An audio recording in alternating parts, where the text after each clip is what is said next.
ওনার এই বক্তব্যের পরে ওনার এই পদে থাকার নৈতিক কোনো অধিকার নেই এবং ওনার বিরুদ্ধে অবশ্যই ফৌজদারি মামলা হওয়া উচিত। আমরা আজকেই গণমাধ্যমে দেখলাম, গতকালই রাত থেকে সামাজিক যোগাযোগ মাধ্যমে কয়েকটি বিষয় আপনারা খেয়াল করেছেন।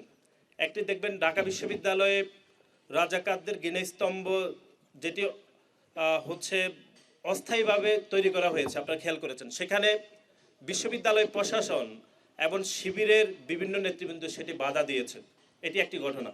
এবং ঢাকা বিশ্ববিদ্যালয়ের জগন্নাথ হলে এখানে একটা প্রতিকৃতি স্থাপন করা হয়েছিল যে চিহ্নিত যারা আত্মস্বীকৃত রাজাকার, তাদের প্রতিকৃতি বিশ্ববিদ্যালয় প্রশাসন নিজ উদ্যোগে সেটি সেখান থেকে সরিয়ে নিয়েছে।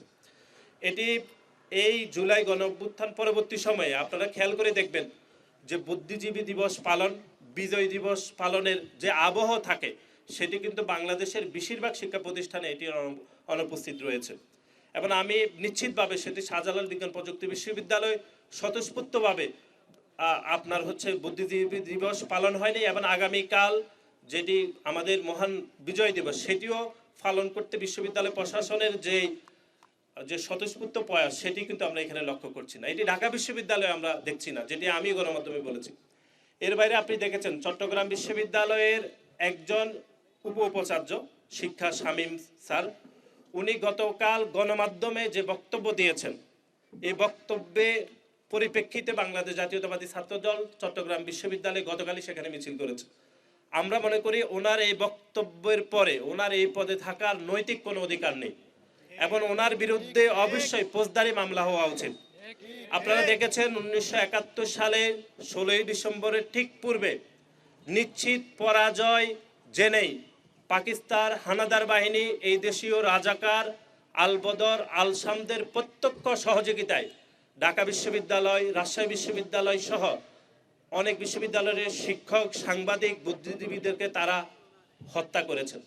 শুধুমাত্র বাংলাদেশকে পিছিয়ে দেওয়া, বাংলাদেশকে মেধাশূন্য করতেই পশ্চিমা হানাদার বাহিনী এই কাজটি করেছে, এই দেশীয় আলবদর আল শামস রাজাকারদের প্রত্যক্ষ সহযোগিতায়, যেটি ইতিহাসে সর্বজনভাবে প্রমাণিত হয়েছে।